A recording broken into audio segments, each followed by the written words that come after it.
لا قربة ترجى ولا وثن ولا قبر له سبب من الأسباب قبر له سبب من الأسباب. بسم الله والصلاة والسلام على رسول الله وعلى آله وأصحابه وما وعلى وبعد. السلام عليكم ورحمة الله وبركاته. وعليكم السلام ورحمة الله وبركاته. You're welcome to yet another episode of your program, our program, Flag Bearers of Sunnah. Today's event will be historic in two ways. For those who have been following the program, you will understand that this is the first time that we'll be presenting the program using Nigeria's lingua franca, which is the English language. Secondly, we are moving away from our usual geographical location where we've been interviewing scholars, which is the southwestern part of Nigeria, largely Yoruba-speaking scholars. But this time around, we are in the north-central part of Nigeria, and I'm pleased to inform you that we are in Niger State. Well, I will not tell you who we are hosting today. Our distinguished Shaykh will be the one to introduce himself to us. So I'm pleased to inform you that we have our distinguished father here with us this morning. Assalamu alaikum wa rahmatullahi wa barakatuh. Alaikum assalam wa rahmatullahi wa barakatuh. The voice is unique, very popular, and many thanks, I must say, to Dawa Nigeria, because this particular voice and face, for some of us while we're in the university, we usually pick his lectures from Dawa Nigeria. We beg Allah subhanahu wa ta'ala to reward him abundantly. Shaykh, can we meet you, sir?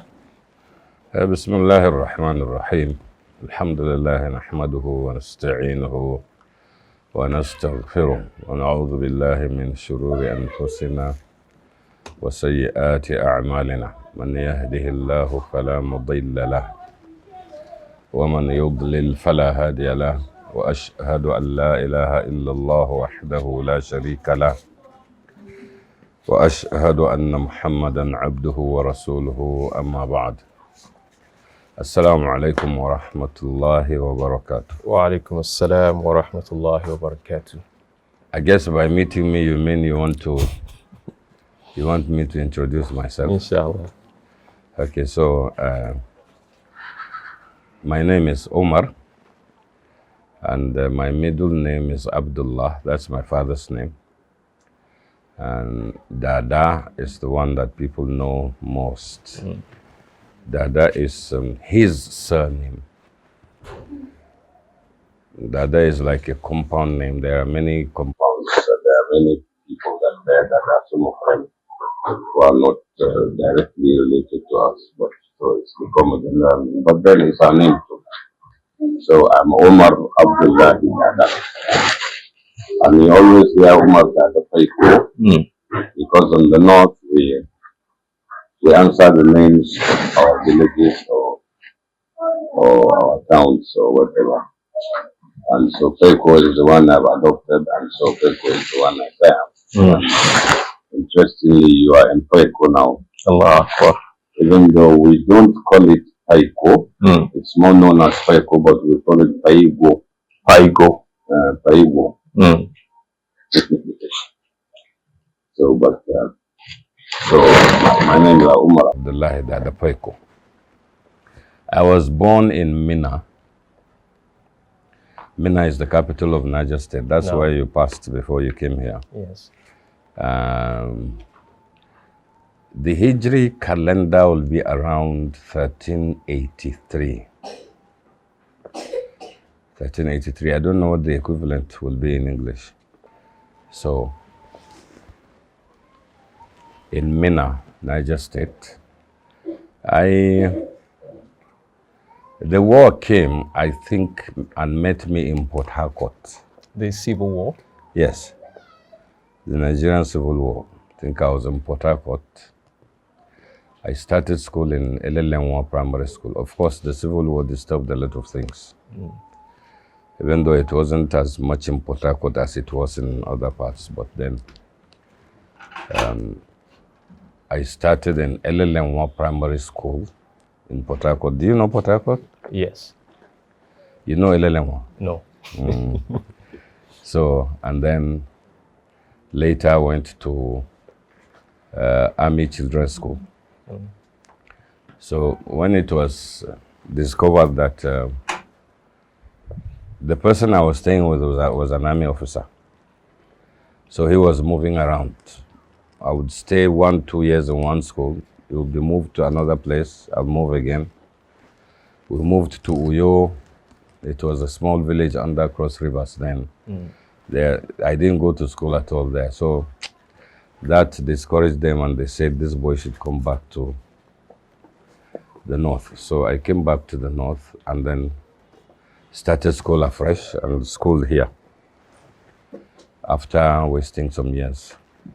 No, sorry, I didn't waste the years. After spending some years.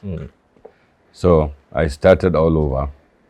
But I don't want to talk much about that because there's not much to say about that. But of course, I did some schooling and material sense of it. But like you know, and I'm sure you're used to already, I don't like discussing that. I don't like emphasizing on that. People pay too much emphasis on, I have this certificate, I have that certificate, I have a master's, I have a PhD, and blah, blah, blah. I don't like those, so I don't mention that. Barakallah fikum. But Islamic education. Oh, sorry, apologies. Before we go to Islamic education, Okay. What took you there to Port Harcourt? Is it a family like I or your said, dad? I was staying with my brother, Okay. who was an army officer. Okay. Yes, he's late now. Elder? Of course, of course, elder brother. All right. Much older, in fact, almost old enough to be my father. Allahu Akbar. He was What was his name now? Abu Bakr. Allah. He died as Major General Abu Bakr Dada. Allahu Akbar. But then, of course, then he was a lieutenant. He was a young officer. I stayed with him there. And then later came back here. Anyway, so. But there were other times that I also stayed with him again after I had grown. Like in Fateh, in Ilorin. Wow. Oh, you spent some time in Yes, Ilorin? yes. And Ikoyi in Lagos. Lagos. And things like that. Rukuba in Jos. What is that other area in Jos before Rukuba? I've forgotten this one now. We were there first. Rayfield. When Rayfield in Jos before Rukuba. So when he left Jos and came back, then we now went to Rukuba. He was the one div GOC. Third Armored div GOC. So anyway, that is that. But he's late now. So that's the person that took me to that area. And it's not, like I said, it's not only Port Harcourt that we stayed in. We were in Port Harcourt, we were in Uyo, we were in Jos, we were in Enugu, we were like that. We went a lot of places together. Allah. May Allah have mercy on his soul. Now, having talked about your movement from Port Harcourt Yes. to Kwara State, to Jos, to Lagos, let us have your Islamic education background. Islamic education, as you may know in the North, was not really a certificate-seeking thing. We had halakat that are called zawri in Hausa. I don't know how you call those in Yoruba. But the scholar will have a place like the sitting room before you get into his actual house, to be a very large place. People sit on the mat, and there books of theology, books on jurisprudence, books on morphology, philology, and all of that stuff taught from cover to cover. And so the person I started studying with was Shaykh Ibrahim Khalil. He was Sufi, he was Tijani. And he died at Tijani. In fact, he died during the Wazifa, Wazifa of the Tijaniya. May Allah forgive him. So that was my teacher, and I learned, in fact, most of what I know now from him. All other people that taught me just brushed over what he did. But I got the foundation and most of what I know from him. He was a very good man, very patient, and he was ascetic. You know, the Sufis of those days, I think, are different from what Sufia is becoming now. He was quite ascetic. In fact, sometimes some of the Sunnah that you know, even the Ahlul Sunnah today have forgotten, I saw from him. For instance, sometimes he would go to the mosque without his shoes on. Allahu Akbar. And so many other Sunnah I heard from him. Surprisingly, I learned a lot of Sunnah from him, and they put them in practice. So I learned books from him, one of them being Mukhtasar al-Akhdari. I didn't start with this one, what do they call it? That one that has no author. Qawaidul Islam. I didn't start with that. I started instead with Mukhtasar al-Akhdari by Al-Imam al-Akhdari. Some say Baskari, some say Biskiri, and so on. I read up to Irshad al-Salik with him. Yeah, so when you read up to Irshad al-Salik, it means you read Mukhtasar al-Akhdari, you read Izziyya, no, before Izziyya, you read Ishmawi, or they say Ishmawiyya, Imam al-Ishmawi, then you read the one by this Sufi also. Most of those books were written by Sufis. You read Izziyya, Al-Muqaddimat al-Izziyya, then you read Risala by Ibn Abi Zayd al-Qayrawani. That was not a Sufi, that was Salafi, Sunni. So, in fact, I think he's the only one amongst those scholars that was not a Sufi. And then when he dates back, Sufiya came later. The Sufiya that we know now came much later. In their time, they were just mostly Salaf. So, and then like that, up to Irshad al-Salik. Then I had another teacher, Shaykh Ali al-Masri. He was also a Sufi, even though sometimes he would come across like a Sunni. And then, you know, because most of what was obtained here was Sufiya, so he did not want to distance himself from them. So Sheikh Ali taught me Irshad al-Salik also. And then I learned some other things from him, Ash-Shifa, Mukhtasar al-Khalil, and so on and so forth. Some of those books, some would be studying from him, we would be opening our books. Because what we do in those halakat is that people come with different books. If somebody is reading Mukhtasar al-Khalil, I will come with Mukhtasar al-Khalil. I will open his page while he's reading, and then I'll be marking areas I don't know and will ask questions. So that when he is studying, it's as if I'm also studying. When I'm studying mine, everybody will also open his. So we used to go to school with many books in our hands. And in a small time, you would learn a lot of books. So we learned so many things. And about 20 years, we had learned quite a lot. I learned from Sheikh Ali also quite a lot. And then I also had something in me, and that was, if I heard of any scholar anywhere in those days, I would make an arrangement and travel to the person. With some, I would spend 1 month at a time and then come back home, prepare again, After some time, go again, spend 3 weeks, spend 1 month, so spend 2 months like that. One of those sheikhs that I visited and spent some time with is Sheikh Muhammad Nazif Yunus. That one was much later, when he came back from the university in early 90s, around 93, 94. I would go to them. The present Imam of the Sultan Bello Mosque in Kaduna, Sheikh Muhammad Sulaiman Al-Madani, he studied from Medina, so we mostly call some of them Madani, Makki, and so on. So I studied from him. I started studying Usul al-Fiqh from him, actually.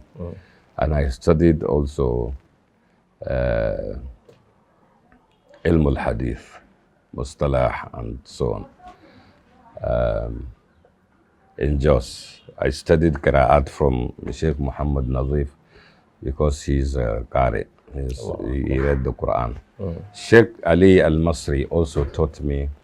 In fact, he started teaching me Shatibiyya in those days. He started teaching me. I was memorizing, and then he was explaining. Shaykh, before we go to some of those scholars who had larger impacts upon your journey, yes, I would like to ask, what are the major drivers that actually pushed you towards learning the knowledge of the deen, where other people are learning or they are striving on how to become engineers, doctors, but something must be driving that love to learn. In my own case, and actually, maybe I will disappoint you, because I think I'm just grateful to Allah that He guided my heart towards Islamic education. I can't remember anything except that Allah just guided me, and I just felt all of a sudden I wanted to know Islam. Allah. What I wanted to do in the beginning was to study law. To become a lawyer? Yes, as a young man, my ambition was, in fact, they were calling me barrister, they were calling me lawyer. Even when you're from secondary school, yes, because they thought I had the potential to study law. And but all of a sudden, all that changed. And when I just felt the need for Islamic education, I turned my back completely on law. Instead of law, I just studied mathematics, just to depart completely from the area of law, because I was no longer interested. I saw law as kufr. I saw law as a lie, and so on and so on. I was no longer interested. So it just became Islam and Islam alone. And in those days, there was a movement that was called Islam Only in the late 70s, early 80s.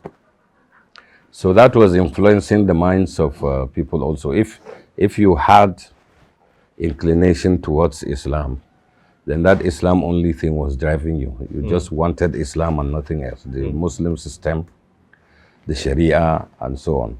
And it became that's what people like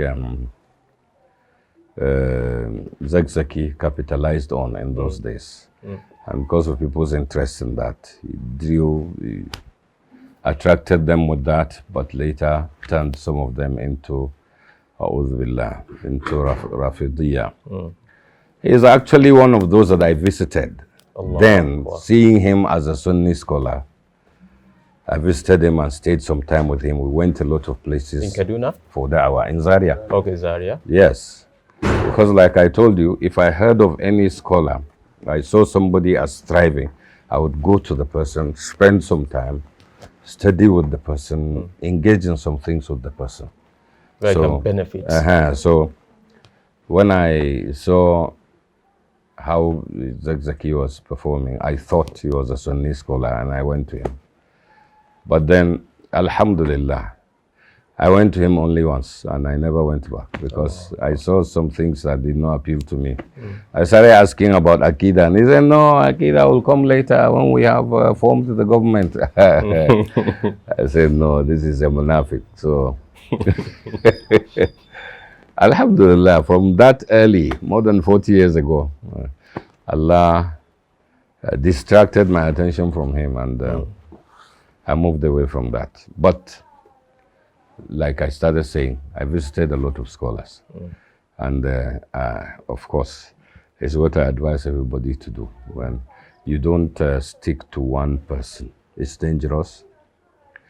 It makes you a muqallid, and then you get into taqlidul a'ma. You become a blind person. It's either what he says or nothing else. And that's dangerous. You know that in ilm al-hadith, for instance, you could know a hadith through one person, and the person says it's authentic. And you use that hadith to worship Allah throughout your life. If you go to another scholar, you will find that that hadith is actually not authentic. And then you hear reasons. You compare to that of your scholar, you find that the hadith is actually not authentic. So you stop worshipping with it. But if you do not go to another person, you spend your whole life worshipping with that. Because it's the only thing you know as the truth. It's dangerous. But then, while you go from one scholar to another, one guidance one will need, and it will come through prayer, will be that you don't go to the person who will mislead you instead. You don't go to a munafiq, somebody who pretends to be a Sunni but actually has something else in their mind. That is where it becomes dangerous again to move around indiscriminately. So if you want to move around, let your movement be advised. Guided. Let it be from the advice of scholars that you trust. Like Al-Imam al-Shafi'i, in his time, when he went to study under Imam Malik, he was actually sent by his scholar. His scholar felt Shafi'i is now above me, so let him go to Imam Malik. And he went to Imam Malik. He committed the Muwatta to memory. And Imam Malik started feeling threatened by him too. This person has already committed the whole of my book to memory, what it took me years to write. So, but at least it was a recommendation, tazkiyah, that he got that made it possible for him to gain admission into Imam Malik's school. So it's good for somebody to obtain that, so that you move and then you hear a lot of things. And then inshallah, you always ask Allah for guidance. It's very important. Now, Jazakumullah khairan. For those who are just joining us, this is Flag Bearers of Sunnah. And like I told you earlier, we are in north central Nigeria and Niger State to be precise. And Paiko, do I got it right now? Paiko. Paiko, okay. So now that you know as Paiko. But I think if you say Paiko is okay, because that's what people know. No, I'm just trying to draw people to the historical narration of that anyway. Yes. So we are in Paiko, and we are with our distinguished scholar here. We ask Allah subhanahu wa ta'ala to grant him steadfastness and all his affairs. You mentioned some of the scholars that benefited you while you're, inspired you. Is there anyone particularly that today, among all those who benefited you, that you can pinpoint that, yes, this person actually had most influence kind of regarding your journey?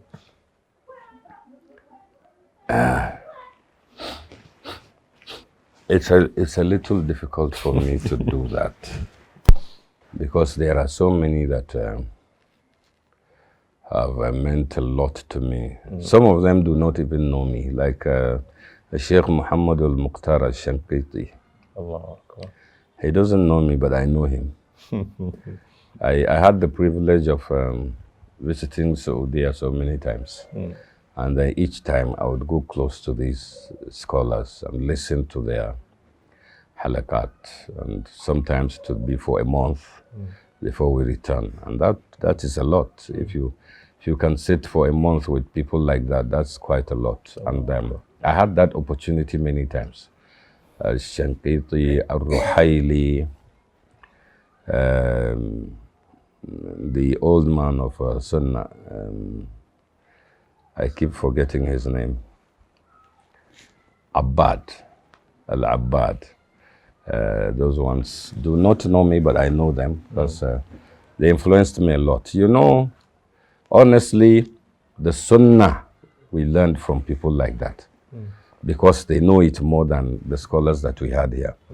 The scholars that we had here in those days were mostly teaching us fiqh al-Malikiyah. And even the Malikiyah is a section of it. If you read some other books of Malikiyah, you'll find that what these ones are teaching you is quite limited to one. And then, unfortunately, again, most of the books that we read were written by Sufiya, who were not too concerned about the Sunnah, as they were concerned more about Tasawwuf and so on. So the way they discuss the Sharia will be different from when you read the others. Anyway, so we were more influenced by those as far as the manhaj of the Salaf, the Sunnah, the Aqidah of Ahlul Sunnah was concerned. Because, for instance, when we were growing up, there was nobody to teach us, for instance, Al-Aqidah Tahawiyah, Al-Aqidah Al-Wasatiyah. We had no person to teach us that here. So it was when we met people like that. But then later, when some of our friends, our brothers, our teachers started graduating from the university and coming back, then we started learning from some of them here and there. And so like Shaykh Muhammad Sulaiman, the Imam of Sultan Bello Mosque now in Kaduna, I was quite influenced by that. Not as much anyway as by Muhammad Nazif Yunus, as far as their category is concerned. Yes. But then, interestingly, I don't want to say unfortunately, interestingly, the one that actually started me off and still lights a fire in me, Islamically, is Sheikh Ibrahim Khalil, who was a Sufi. And I find that very interesting, and I would like people to learn a lot from that. What teaches people most is not necessarily what you're teaching them in the book. It's what they see in you. Your character teaches them more than what you say with your mouth. You know, a lot of the times, children, what you say is not as important to them as what you do. A lot of the times you tell children to do something, you find they are not doing it. If you reflect on it, you find, if you think about it, that it's because they have not seen you doing it. You remember the Prophet ﷺ asked the Sahaba to shave their hair during the Hajj, and they refused. During the Ihsar, they refused. And then his wife advised him, why not shave so that they see you do it? And when he did, everybody shaved. So, unfortunately, we cannot say that we want our students to emulate us. Instead, we want them to just hear what we say. That is one of the things that's killing scholarship now. It's supposed to be that the students should be looking at what you do and be more influenced by it. If you put in practice what you teach them, it becomes easier for them to learn. Like I told you, Sheikh Ibrahim Khalil, even though he was a Sufi, but some of the Sunnah that are written in Sunnah books, in books of Hadith, that even the Ahlul Sunnah today do not practice, I saw him practice. I'm just lucky to not be on the path of Sufiya. I'm just lucky. If not, his influence would have been such that I would automatically have also been following his ways. But Allah made it possible for me to be able to differentiate between that his behavior and his aqidah. Allahu Akbar. I was able to say, okay, his behavior, his conduct is good, and so on. He practices most of what he knows, but his aqidah is wrong. And that's how we should study ulama also. Don't ever blindly follow anyone. do not ever give your life completely to anyone. The one that you submit completely to is Nabi Muhammad sallallahu alaihi wasallam. Like they would advise, da'u kulla qawlin 'inda qawli Muhammadin fama aminun fi dinihi kamudamir, or something like that. So you should leave every other thing except what the Prophet says sallallahu alaihi wasallam. There are scholars today who criticize those who say hadith before tafaqquh. They say it should be hadith. So if they're reading Risala, for instance, and Sahibul Risala says something, then they read a hadith that says something to the contrary. They say, no, we'll follow the hadith. We'll leave the wordings of the Risala person to him. They say that that is inspired by the shaitan. A'udhu billah. Somebody acting in line with the hadith, you would say that the person is emulating the shaitan. What are you trying to say? A'udhu billah. That's a very terrible way to think. But the right way for a Muslim to think is hadith first before anything. So the person who teaches you a lot of hadith is the one who is helping you. But the person who talks to you blah blah blah blah blah without mentioning a hadith is actually leading you astray. So even while you are emulating some of his good habits, like he's a good person, he's kind, he's generous, he's this, he's that, he's humble, yes, that's a good thing. Why are you interested in that? Why are you influenced by that? Because it's in line with the hadith. Because it's in line with the Quran. So check other aspects of his life too. Anyone that is not in line with the Quran and Sunnah, throw that away. And I remain grateful to Allah that I was able to, Alhamdulillah, at least recognize some of that. I know that there are so many things about me that are terrible that I wish were not like that. But that is because, first of all, I'm not knowledgeable. Secondly, I forget a lot. Thirdly, I'm not such a good person, but I pray to Allah to make me good at least before I die. Allah make all of us good. Oh, okay, you too? Yes, all of us, we continue to pray to Allah to make us good. Okay, may Allah make all of us good. But I always think everybody is good except me. Allah Akbar. We are all struggling, and may Allah strengthen us. Alhamdulillah, being a scholar, we understand how challenging that can be. You've told us about your background, especially about the scholar who inspired you, who is, unfortunately, as you said, not a person of Sunnah. Largely in northern Nigeria, the background is usually that of Sufiya. But what inspired you, or what are those things that you saw that made you to be questioning what you must be doing? Just as you said, the Shaykh used to engage in Wadhifa and some other things. Definitely will be engaging in Maulid Nabi and all sorts of things. But what are the key points that you saw that, look, I can't continue this way? Yes, you see that Sheikh Ibrahim, he was a Sufi, but a lot of the things they call Sufiya today, he did not do. Like, for instance, please. The only part of Sufiya I knew him to be engaging in was Wadhifa. He would recite Salatul Fatih, he would do the Wadhifa in the mosque, and that was all. But I started learning Bukhari from him. Allahu Akbar. That's because he was mostly reading Sahih al-Bukhari and explaining some things to us. After our formal study, to just do that. Because I used to stay quite some time with him, even after students have gone. Alhamdulillah, most of my teachers in those days, I became like a son to them. They drew me close. I remember Sheikh Ali Al-Masri even gave me a nickname. People do not know that nickname now. Can we sneak into that? He used to call me Abul Falak. Allahu Akbar. What does that mean? Falak is like the dawn. If the Arabs call you Abul Falak, they are trying to insinuate that you hardly sleep in the night Allah Akbar.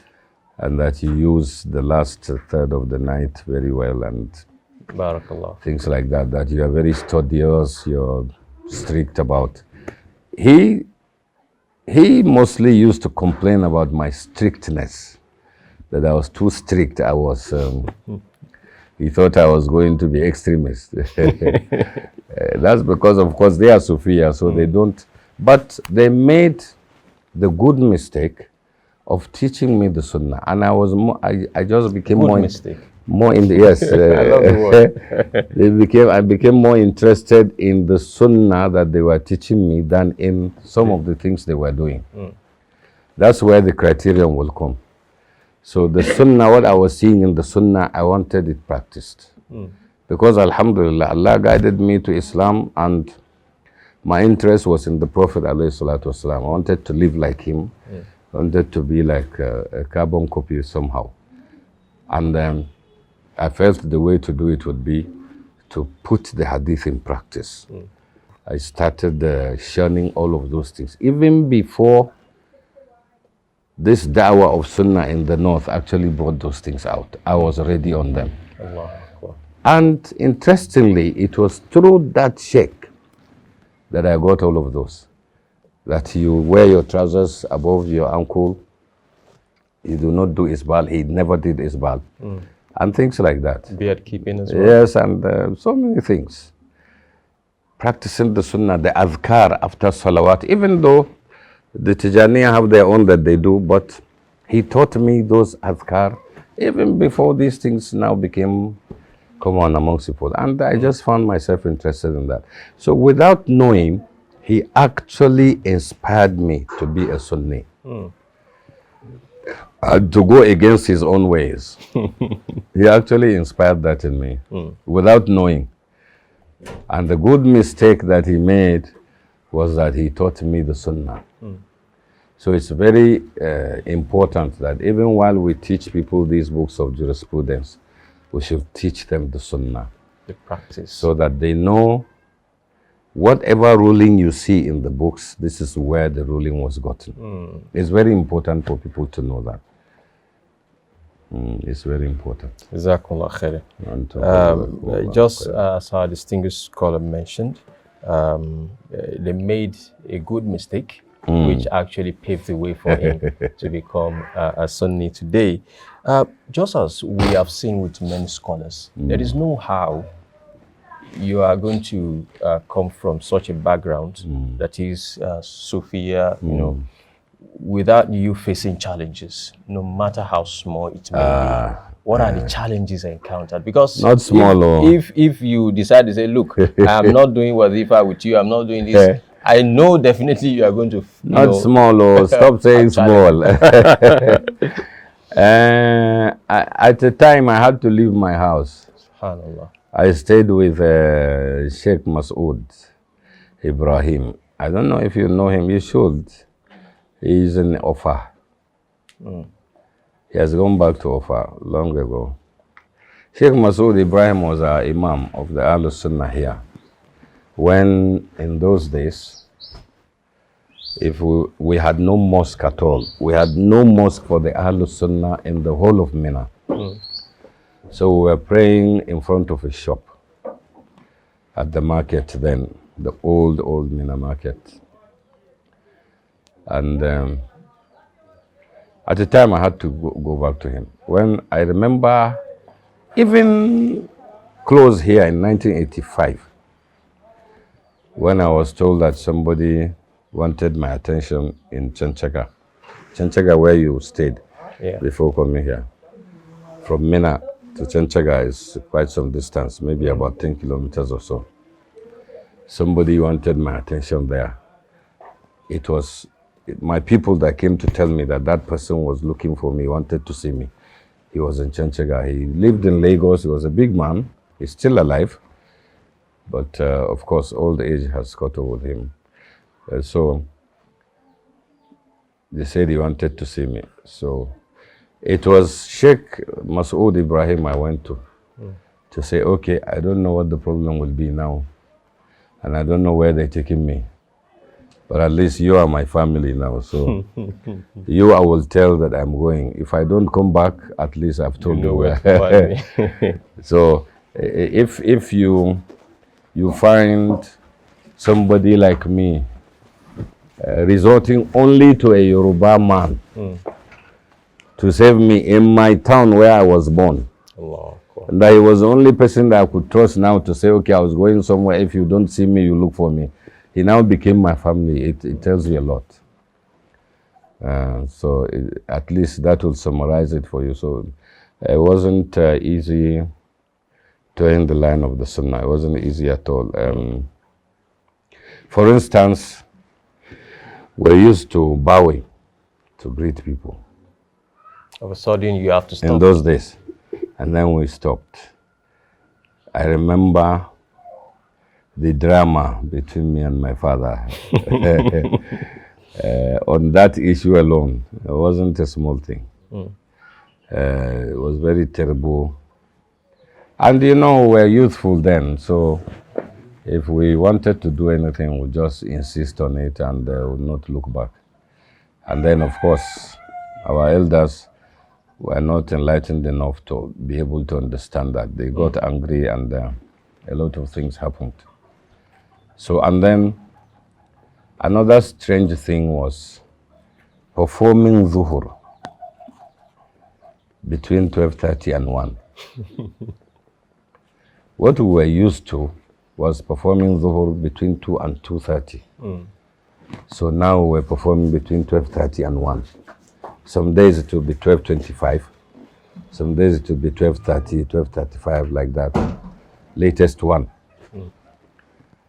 I remember that in front of that Shaykh's shop, we could only do one saf, and even one saf was not complete. So, but then people were praying that one saf would be full so that they will go behind and hide under the first saf so that they will not be seen. Because the whole town was gathering to watch us pray. And sometimes some of us, after the prayer, would be beaten. Yes, some would be dragged and beaten, some would be threatened. There was one man, he's dead now. He used to come and say, hey, you, I know your father. But you know, in Hausa, if you say father, like in Yoruba, you say babare. Huh? Yes. There's a way you say it in Hausa that's an insult. It's not just saying your father. So he used to apply that. It would be an insult, but he would be telling you that you tell your father. Ubanka. Ubanka is an insult, but it also means your father. But if he wants to say it politely, you say babanka. But he will not say babanka. He says, Ubanka. You write your name and things like that. We had just praying between 12:30 and 1 was such a big problem. And people would be saying, La ilaha illallah, this boy from this very noble house, he has become so mad, he has this and that. Take him to a psychiatrist, take him. Those were minor because one major challenge, for instance, one of the things we saw regularly that we had was when we came to this town, I think in 1984, 85 or so, when we came for Da'wah.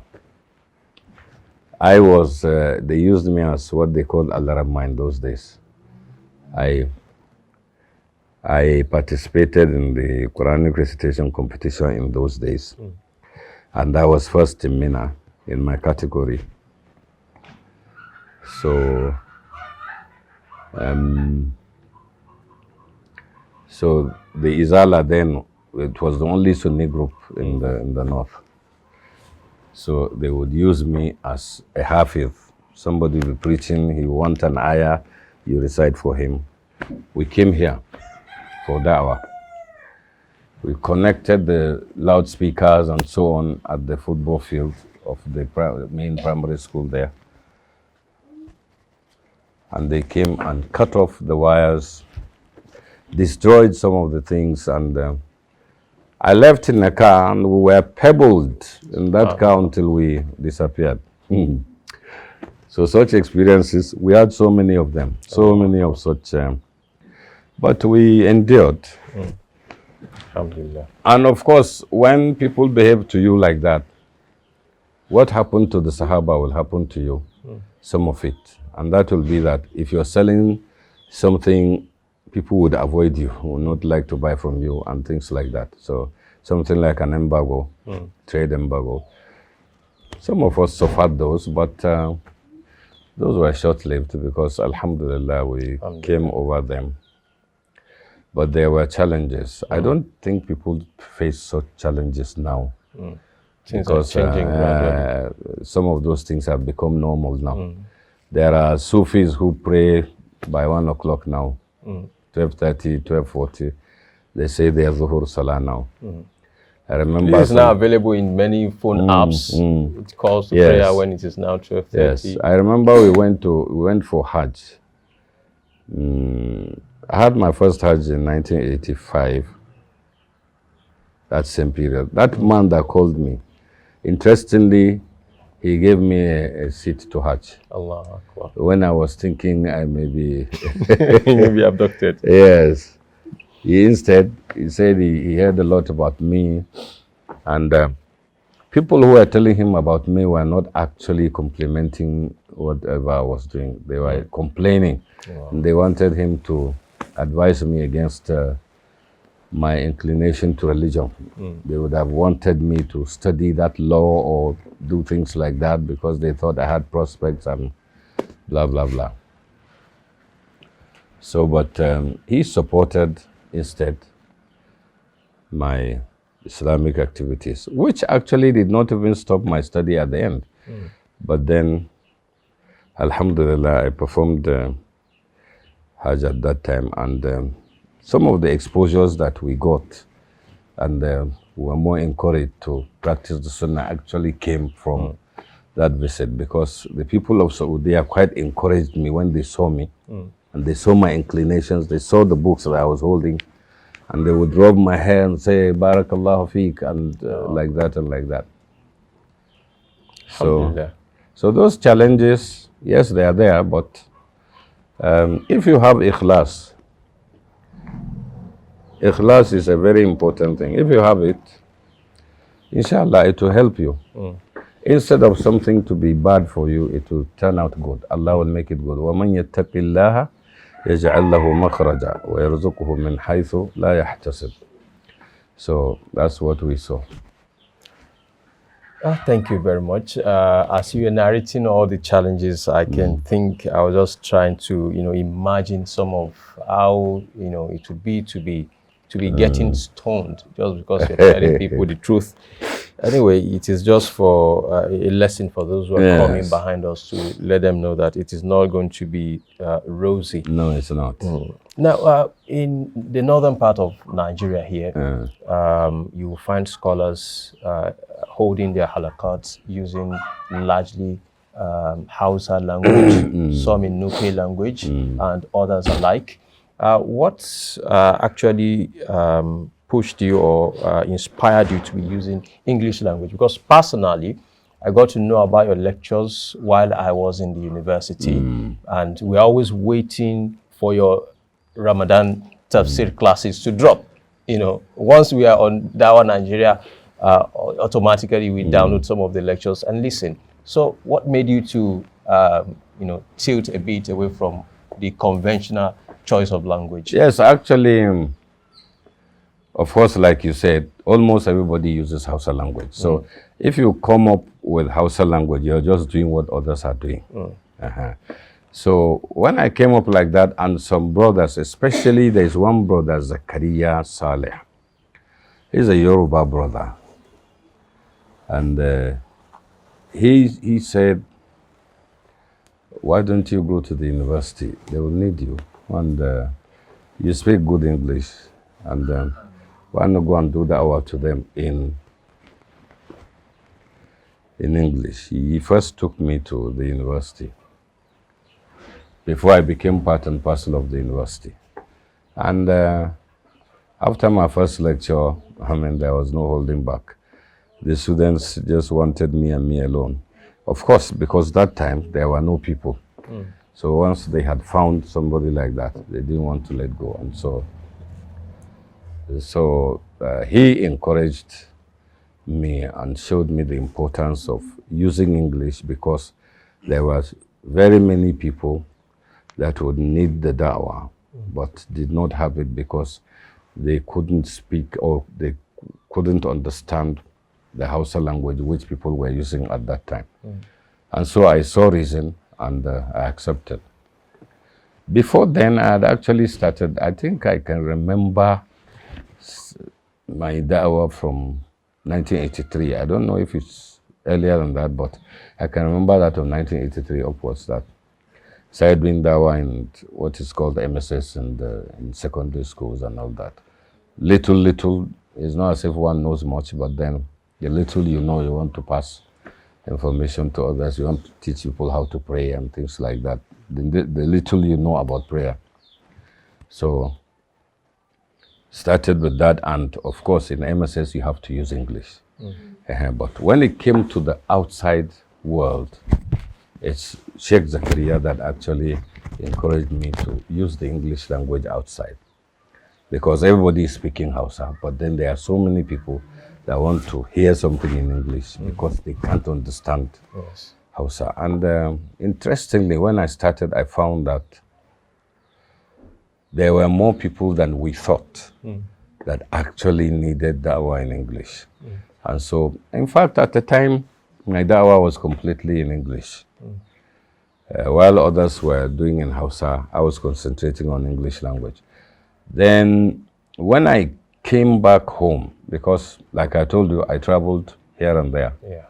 But when I finally came back home in 1994, 95, I decided that I was going to stay here. I came here, I could not speak one word of the language here. And what is the language? Bari. Bari. There's a section of them that are called Bagi, and some are called Bali. The ones here are called Bari. So, and it's the dialect that I used to translate the Quran in the language, Juzul Amma. Now, I have put together the Juzul Ahkaf, and we're looking for sponsorship now to publish it. So that's a big project because it's a lot. But at least we hope that someday we'll be able to get the fund to publish it. Maybe we'll get from you. Inshallah. Just we are getting there. Apart from English language, do you have any other yes, language like I started use? saying, I started using Bari. Okay. Because of my staying here. So I had to learn the language. Interestingly, there's one Umar information. He's dead now. May Allah have mercy on his soul. He came to my tafsir when I was doing tafsir in Hausa here in those days. And he said, today I have brought the NTA crew to come and interview you. To come and record your tafsir. I said, fine, no problem. He said, but you are going to do it in Bari today. I said, I don't understand the language. He said, but it's the only language we want you to use now, because this is from our local government and we cannot be using Hausa. It has to be in the language. So I spoke and the people there were laughing at me. And, some things I would be asking, how do you say it in Bari language? So I was challenged by that, and I decided from them that, inshallah, you are going to learn the language.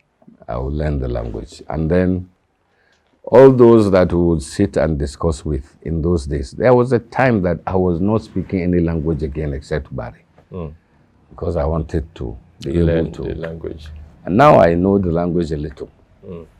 I've gotten to the extent of translating the Quran in it, I know it a little. Alhamdulillah. So So I do the tafsir in Bari language. I do the tafsir in Hausa. The Al-Sunnah Mosque, in fact, I had one 2 days ago. Today is Wednesday. Yes. Yes, the weekly tafsir that we do in Hausa language. I had one 2 days ago. Allah Akbar. So we do that one. And of course, I do the English. I do Al-Aqidatul Wasitiyya every Tuesday, which I transmit live, do the live streaming on my Facebook page. And then during Ramadan, we do tafsir in English language. Yes. So these are the 3 languages for now that I use for da'wah. English, Hausa and Bari. And I use all of them. During Ramadan, I do tafsir in all. In fact, before my accident, you know of the little accident that I had. Yeah, Allah strengthen you. I mean, so before that accident, I was strong enough to be able to do 4 tafsirs in a day, every day during Ramadan. Cool. I would do one in the morning in Hausa, I would do one in the afternoon in English, I would do one in the evening in English, and then I would do another one in Bari in the night. Allah Akbar. But I'm losing that strength now, so I'm not able to do as much again, but at least I'm able to do in Hausa, sometimes in Bari, in English. Oh. English and Hausa are regular in Ramadan. Ahsanallah alaikum. Having talked about some of, you earlier mentioned the work that you are currently doing, which is the translation of the glorious Quran into Bari. That work, and which other one are you working on currently? For now, that's the one I'm doing. There's one I have done, which is misconceptions. It's mostly a hadith that are not authentic, but people consider them authentic. I brought those, and then the works that ulama did on them briefly. And I was chronicling that in his Facebook at the time, and people showed a lot of interest. So I compiled it into a small booklet like that. I'm trying to give it to some scholars to go through it before I publish it, inshallah. Inshallah. So that is in the works. Then there is this one, the tafsir, Juzul Ahkaf. Of course, after that, I will aim at the whole of the Quran. Also in Bari, that's quite challenging because it needs a lot of funding, and people are not too keen on funding here. So we're having challenges with that, a lot of things. But alhamdulillah, we're going through gradually. Yeah, Allah make it easy. And there are other works I do also in English. Like I have, I don't know, I was looking for copies. I think they are sold out or something. Copies of my poetry book in English, and the Preparing for Life After Death. You've seen that? No. Have you seen that? Okay, you have a copy. Okay, so I don't have to give you another copy. Actually, so those are some of the books I've written. The poetry collection. I have another one waiting, but that is trivial compared to Islamic works, so I don't pay too much attention to that. Even though it has its use too, because it attracts the Mboko. You know Mboko? Those who are more swayed by westernization than this thing. It attracts them to you, and then you get the opportunity to do da'wah to them through that means. I remember a group in which I was, and I was posting some things. I would write articles in English, people would start reading, and then gradually they would realize and draw their attention to Islam. Allah. And they tactically chased me out of the group. They say, you are trying to make Christians Muslims, and we will not accept that from you. We find that offensive, blah, blah, blah. So I've found that that also helps da'wah. So sometimes you act as though you're being secular, but you're actually trying to reach an audience that ordinarily you would not have had if you had not stepped on their terrain. So we also do da'wah through that. You write articles on social issues, current affairs, and then it attracts some of them to you. They start discussing with you, arguing with you, and then from there you shift to the application of Islam in those areas too. And alhamdulillah, we've managed to get a lot of people to understand their deen through that. Alhamdulillah. Like the da'wah in food. A lot of people, some of them did not start listening to me because they heard the hadith. For instance, we were reading Bukhari and I was talking about Khadija. I was talking of a hadith in which Khadija was mentioned. So I gave her biography. And then the person was going to leave the mosque after prayer because such people, they just come, perform salah and leave. Go. They are not interested in all those halakat because they say, all this one is bid'ah, this one is that. They don't like all those things. So, but then he heard me saying, Khadija is not your kind of woman, man. Well, he just heard that, he laughed and he came back. And that's what I tried. That's what made him start listening to me. That the way I was relating to them and using their language and so on, and he laughed and he said that you like to listen to this man.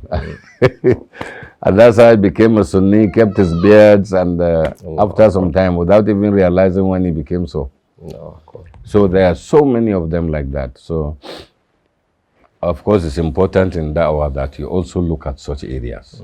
Consider that there are people like that, and relating with them in their way will also bring them close. Like the Prophet ﷺ entered the synagogue, of course, but he drew their attention to Islam when he entered.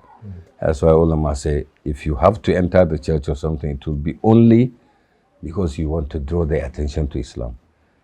Not that you go and start acting like them. They say, remove your cap. You are wearing a agbada and you remove your cap to pray. That is shirk. That is kufr. So, but then, if you go to such people to draw their attention to Islam, it's a good thing. We have salaf on that at least. Yeah. Now, while you were telling us about your movements from Jos to Kwara State to Lagos and other states, what is your relationship with scholars and students of knowledge in the southwestern part of Nigeria? Okay. Because you mentioned that you stayed in Kwara State and Fati, to be precise. Actually, I would say that the friends that I have in Dawah, the friends I've made in Dawah, the ones that I call friends, that I'm inspired by, are not Northerners. They're mostly Yoruba people.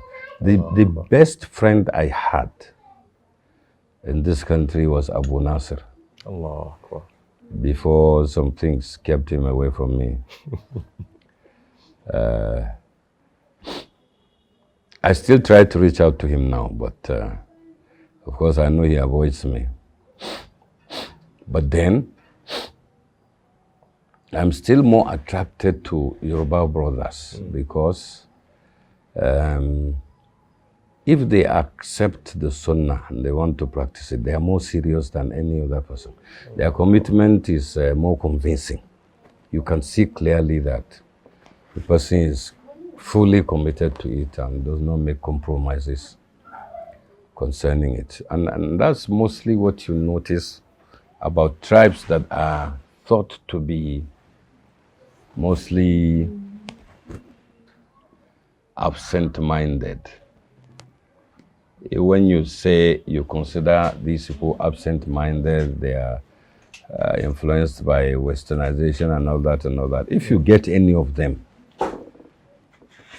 to commit to Islam, then you will find that their commitment is different, is unique. Wa alaikum salam. And that's what I've noticed about. You know, the Yorubas, like the Igbos will keep saying they love the Islam of the Yorubas. Because you know, when an Igbo Christian says he loves your Islam, you know how beautiful the Islam is. So, but you find that when Yoruba people embrace the Sunnah, it's like no other. In fact, they begin to even think that now your own Sunnah is questionable and is lacking. You're lacking. You're this. You're that. And, tolerating you even becomes a difficult thing again for them. They begin to even think you are now a bid'i. So I've been influenced by that, and I've learned a lot from it, and I'm grateful to Allah that I met them. And I'm still more comfortable with the way the da'wah goes there, because that's where you see pristine Islam. And a lot of the times, when you want to apply that here, you even seem strange here. But I admire that about them. I've met a few Igbo people too. Of course, you know, Igbo brothers have challenges practicing Islam in their place. So those of them who want to be very serious about Islam, most of the time have to leave the East and come to other places, because it becomes difficult for them. Because of the challenges. You can see what is happening in the social media now. So they're saying they will kill them, they will do this, they don't want any Igbo in there, blah, blah. So that has affected them, but those of them we relate with are here, and we relate very well. I remember when I went to Abakaleke one time for Dawah and so on, I met some of them. Most of them graduates, some in the NYC scheme. But then the Yorubas, Dawah in the southwest has influenced me a lot. And at the time, my own Dawah activities were mostly in the southwest too. Allah. In fact, I was about saying that. I'm more known, I was, because for some time now I haven't traveled there again. But I was more known in Ilorin, in Ibadan, in Lagos, those places than here in Paiko, than here. A lot of people who did not even know me here, you know, were surprised if they traveled to and they say they are from Paiko. Anywhere, and they say they are from Paiko. I say, you know so and so. They say, we know him. So you get to see him. I say, that one is everywhere. That one is not even important. I say, you know, like that. So I think after the accident, all of that travel reduced. In fact, to say reduced would be kind. I don't think I've traveled again at all. I wasn't able to at the time, but I think I can travel now. But maybe people have not realized that I can travel again. Or now there are so many people there now that are doing the dawah that they don't need me again. So I am hardly invited there again. But at the time, the dawah was mostly there. And it was interesting because it exposed one to a lot of things that one did not know. Directions of the dawah that you did not even imagine. And even some books that I obtained, I first learned of them from some of our Yoruba brothers and so on. It's been interesting relating with the Sunni brothers from the southwest. It's been very interesting. One has gotten quite some exposure. But I just hope that the Salafiyya amongst you will be more tolerant of deviants like us. That when we deviate, do not run away from us. Instead, come close to us and correct us as politely as you can. Because we are not stones. We can be moved by the Sunnah and the Hadith if you show us. Instead of just getting angry and keeping us at bay. That's the advice I would like to give our Yoruba brothers, because some of them have deserted us now and They now see us as BDE.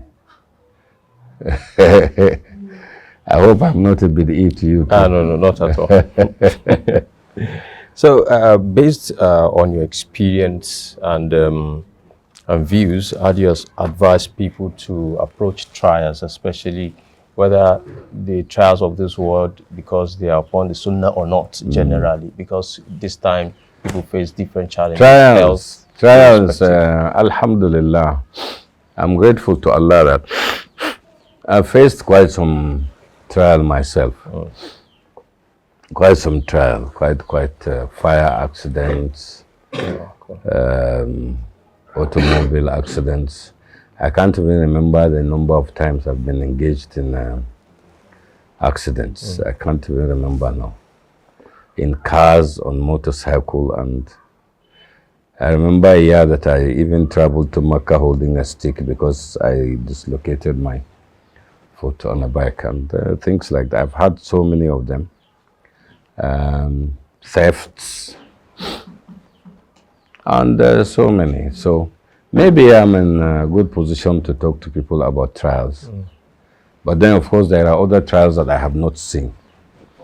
But what the Quran tells us is that Allah assures us that Allah makes a promise. Wallahu la yukhliful mi'ad.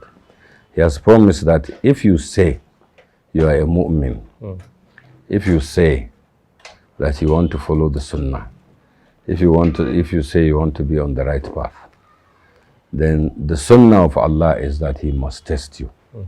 أَحَسِبَ النَّاسُ أَن يَقُولُوا آمَنَّا وَهُمْ لَا يُفْتَنُونَ. After Alif Lam Mim, right? So every person should take that into consideration, whether you are in da'wah or not, but especially when you are in da'wah, especially when you say you are a mu'min. I remember one question that somebody asked me during tafsir one time. Those of you who say they listen to my tafsir, maybe you would have heard that question. During Ramadan, somebody said, a sister asked that in hostel, a Christian lady was challenging her and saying that they have the protection of their Lord Jesus Christ, that the jinns do not affect them. They are not possessed by the jinns. They are not possessed by evil spirit, as they call it, or demons. But possession by demons is mostly a problem of the Muslims now. Everywhere they are doing ruqyah, they are doing this.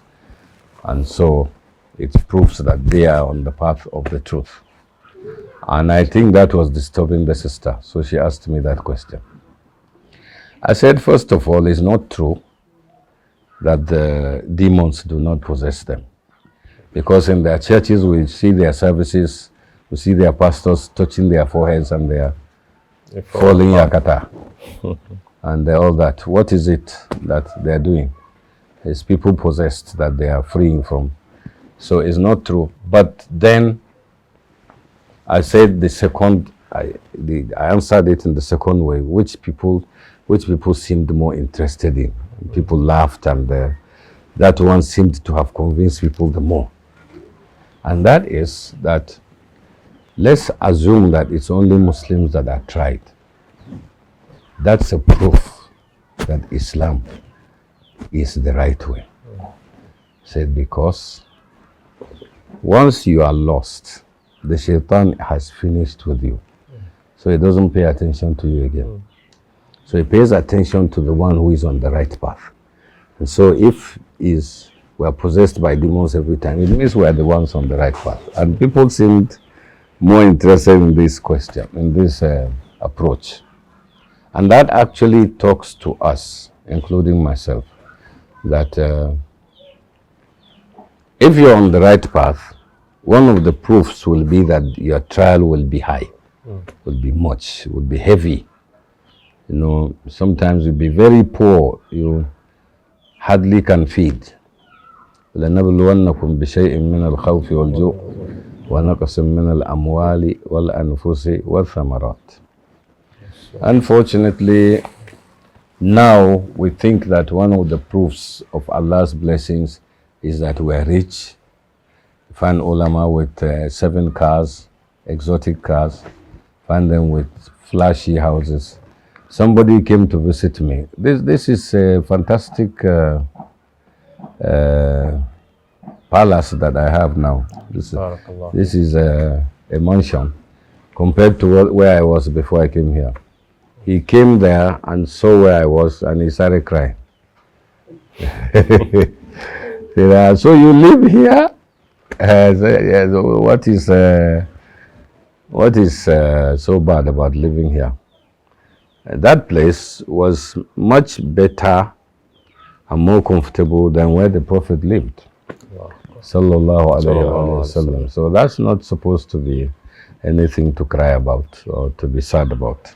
So, of course, the way to take trials is to first of all remember that the life itself that you have was given by Allah as a gift. It's not as if you deserved it. You didn't do anything to earn it. You didn't even know yourself. Huh? Like Allah told Zakaria, said, "Anna yakunu li waladun wa kanat imraati akiran wa qad balagtu min al-kibari 'itiya." قال كذلك قال ربك هو علي هين وقد خلقتك من قبل ولم تك شيئا. You were nothing. Then we created you. So if you were nothing, you didn't do anything to deserve to be created.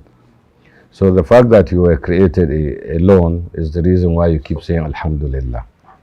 So that you were created is a gift already on its own.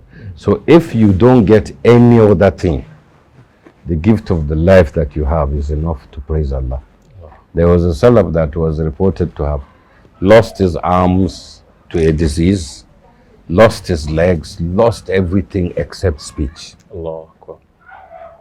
But he was heard thanking Allah. He couldn't even see. And the person that heard him thanking Allah said, "But what are you thanking Allah for? You have almost nothing."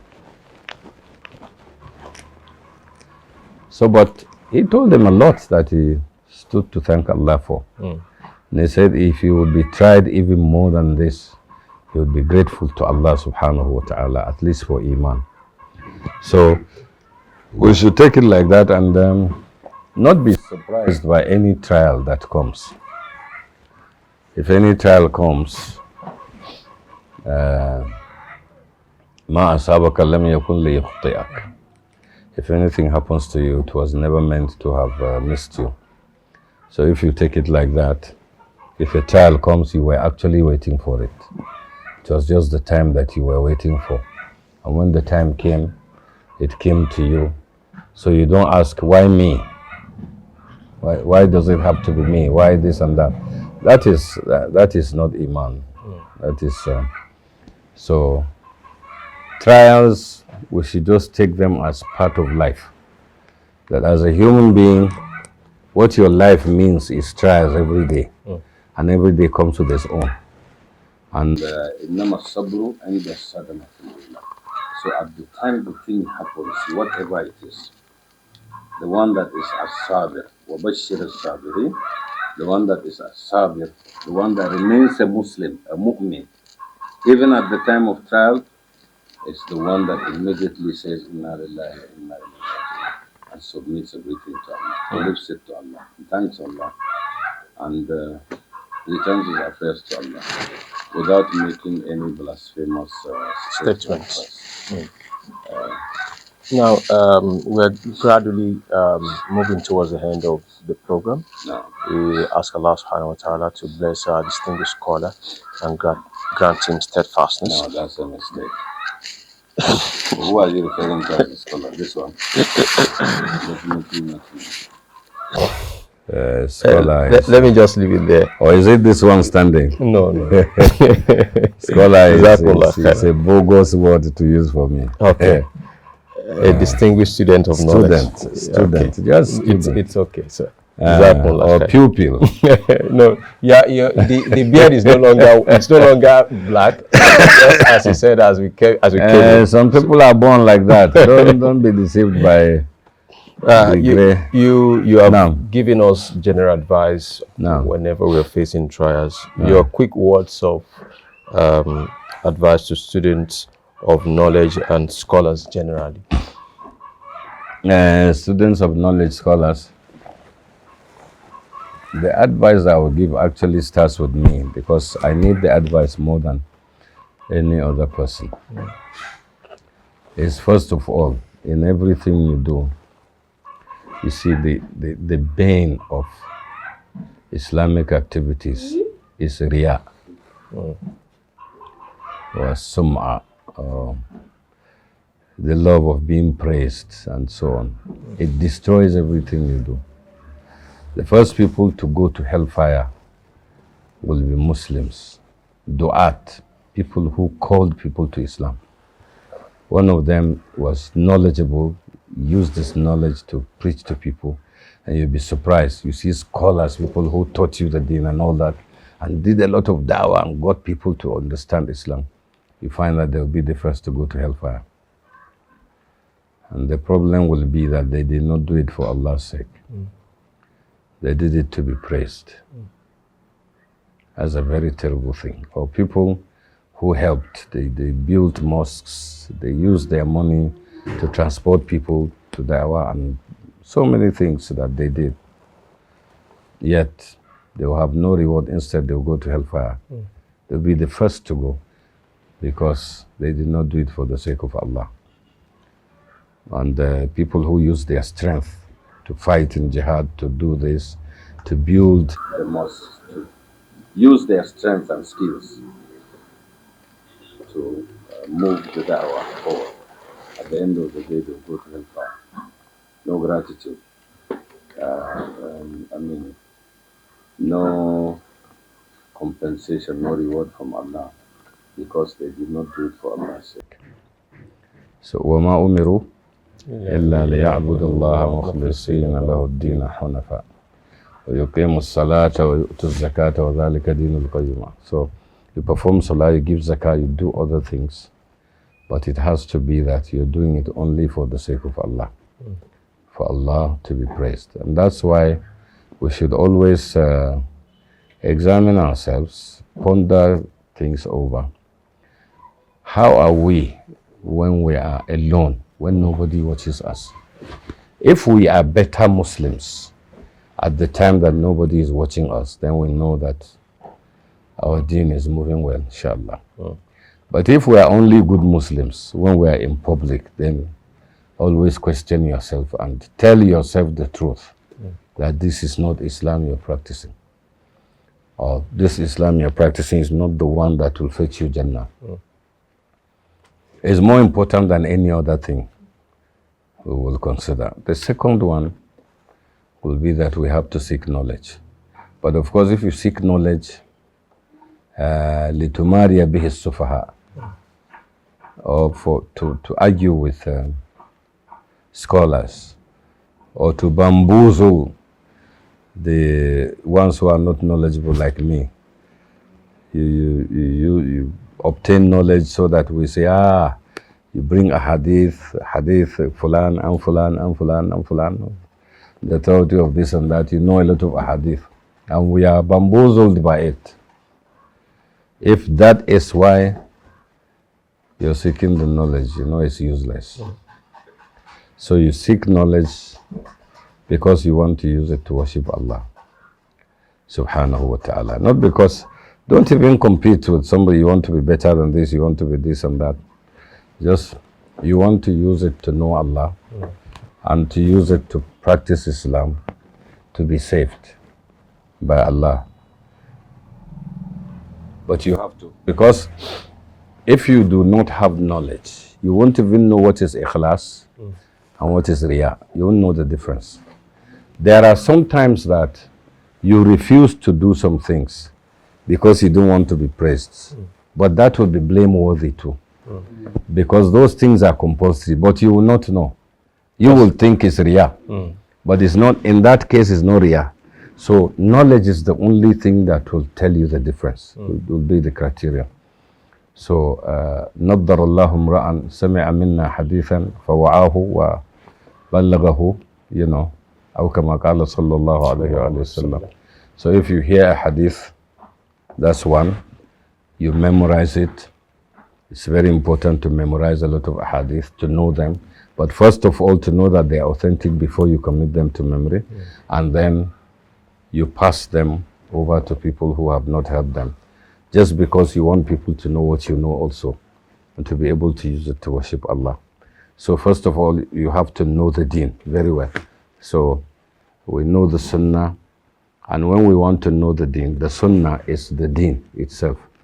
As Sunnatu Shaqiqatul Quran. So if you know the Sunnah, then you know the Quran, and then you know the deen. If you do not know the Sunnah, you will never know the Quran. So it's important to learn. So of course, if you are learning, you learn from your environment, you learn from outside. It's a good thing that you traveled here just to come and see somebody who is not as knowledgeable as you. You know, but for the sake of Allah, it's a good thing, because even if you don't learn anything, I'm sure you will not learn anything new from me. But the journey alone will teach you a lot. The people you will come and meet, and some things you'll meet, the experiences you'll have. أَفَلَمْ يَسِيرُوا فِي الْأَرْضِ فَيَنْظُرُوا كَيْفَ كَانَ عَاقِبَةُ الَّذِينَ مِنْ قَبْلِهِمْ. So travel is a good thing too. It opens your eyes to a lot of things. And so you learn from near, you learn from afar. Now, sometimes you don't even have to travel. Using your phone, you can learn from far. You can learn from people who are far away from you. But then once in a while, if you have the opportunity, you travel to them physically, learn from them, you hear advices. Even in purchase of books, you need the advice of scholars. I remember one Abu Saif Jamil Ahmad in 1997, when I performed one of my Hajj that I performed in 1997. That's how many years ago now? That's about 29 years ago. 29. I met him in a bookshop, Maktabatul Hudayri. And we got talking after some time, because I was there once. Some Americans came in. They wanted the Quran. I had to translate to him because he couldn't speak English. And then another woman came from Togo. She wanted to buy Quran to take to the masjid. She also could not speak Arabic. I translated. So that made us close. In fact, I was given the permission to enter even their store to get books to sell to people, and he gave me some books free of charge. So he guided me in terms of books. I don't have much books.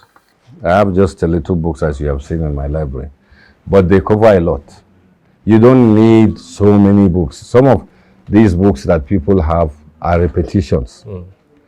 And if you have one, you don't need the other. Instead of the other, you buy in another field. But he gave me that advice. And he told me, in this field, buy this one. You don't have to buy all the books. And so, even in the purchase of books, you need the advice of scholars.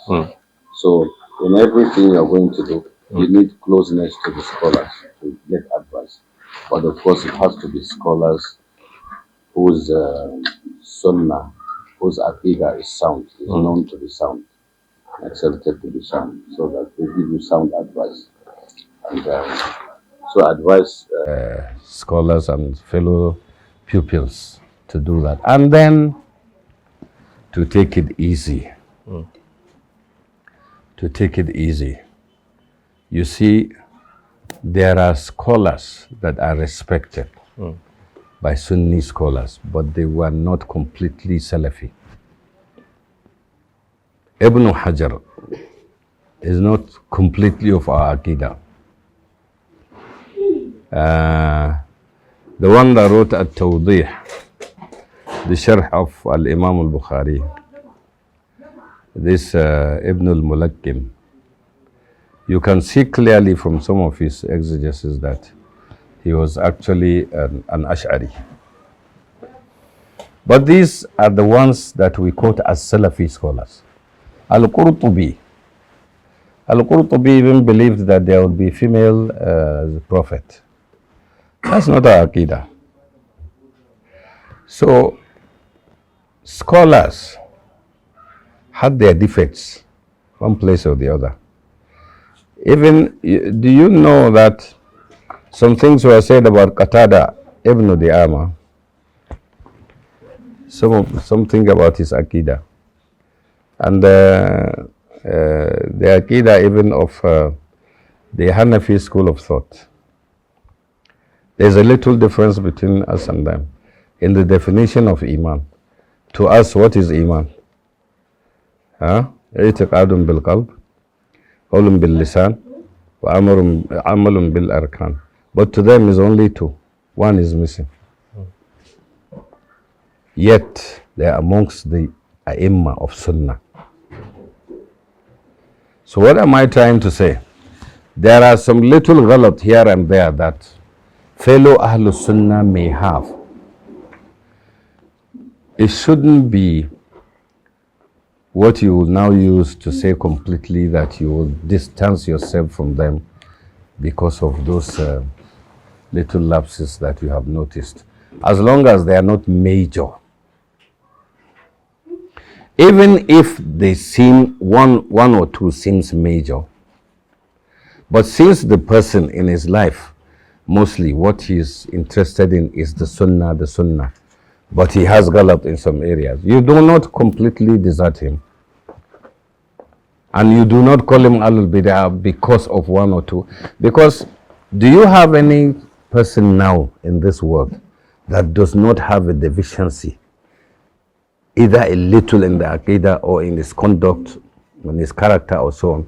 Do you know any scholar that's perfect in every area? No. So we should take it easy and not be in a hurry to desert ulama scholars simply because we have seen one or two of their faults, or to begin to criticize them. You think a hadith is da'if because your alim has said it is da'if, and you see the person using the hadith, and then you say he's Ahlul Bid'ah because he uses a da'if hadith, not knowing that in his own ijtihad the hadith is sahih. He's using it only because he believes it is sahih. So we should take it easy in such areas and continue to interact with each other, but of course remain firm on what you know to be right, but then interact with people and ud'u ila sabili rabbika bil hikmah wal maw'izati al hasana. Hikmah here is the Sunnah. The Prophet ﷺ did not condemn the Sahaba even when at the time they were derailing from the path. There are some of them that say, "Ij'al lana ilahan kama lahum aliha." Isn't it?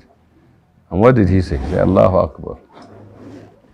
You have said what the people of Musa said to him. But he did not desert them as a result of that. He did not curse them. He did not expel them from his fold. Instead, he corrected them. And that's what we should do to ourselves, instead of just deserting ourselves. So that's something that pains me a lot, and I wish our brothers would soft pedal on some of these areas. May Allah have mercy on our souls. May Allah forgive us.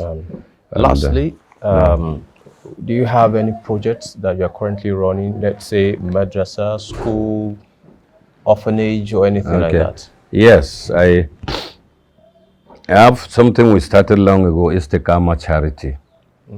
During Ramadan, we use it to care for the orphans. I showed you one of our orphans here. Yes, two in fact. So in their house there are 3 actually. And there are so many others, widows that are in our line. If we get anything, we give them food for the Ramadan, we give them clothes for Salah celebration and things like that. Apart from that, inshallah, after this you'll see a house here that someone bought for us, and we're trying to renovate. We have started, we've spent maybe about $1 million or so on the house, but there is still much to be done. We want that to be a school in which those are orphans will school free of charge. And inshallah, they get the hifz of the Quran, and we get somebody that cannot speak the vernacular, that speaks Arabic very well. Pay them something reasonable so that the person just concentrates on bringing up the children in good polished Arabic. And then at the same time, there's somebody also to teach them good English so that they have foundation in all this. We start from age 3, that's our aim. We've been working on that. We hope that soon we'll be able to get some funding to touch the place up. You will see that it needs doors. All the doors are off. We've made estimates of a few millions that we'll need to renovate the place, break some walls, make some room and parlor apartments to be classrooms, so that we operate it as a school, the Istiqama school for such a thing.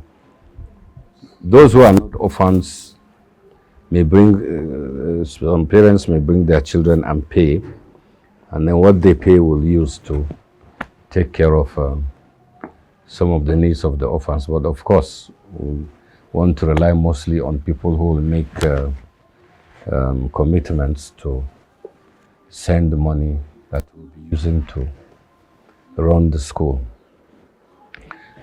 Because we want to start like that, our plan, first of all, is at least we have to get 1 year salary for each category of the staff, at least 1 year.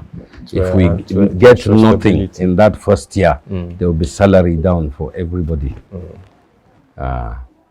So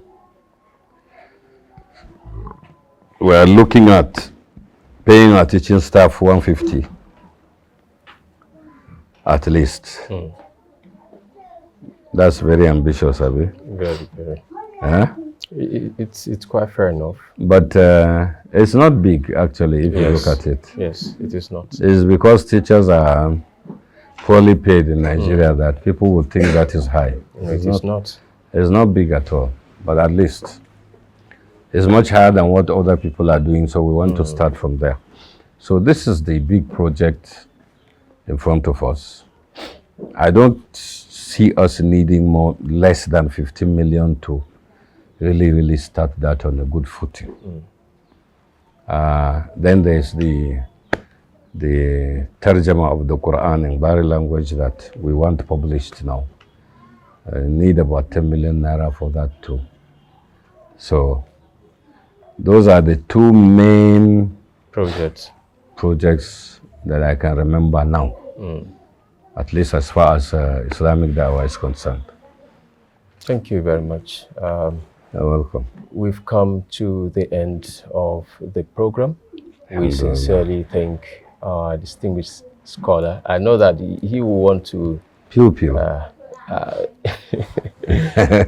We thank you sincerely for hosting us, and we appreciate your hospitality, your time, sorry sir, and your time as well. We beg Allah subhanahu wa ta'ala to strengthen your health, grant you a long life upon goodness, and continue to keep you steadfast upon the Sunnah. We sincerely appreciate everybody that made this episode a success. We say Jazakumullah khairan. I remain your host, Kamil Sadiq Danfulani. Assalamu alaikum wa rahmatullahi wa barakatuh. From Shaykh. Alaikum salam wa rahmatullahi wa Jazakumullah barakatuh. khairan. Wa antum fa jazakumullah khairan.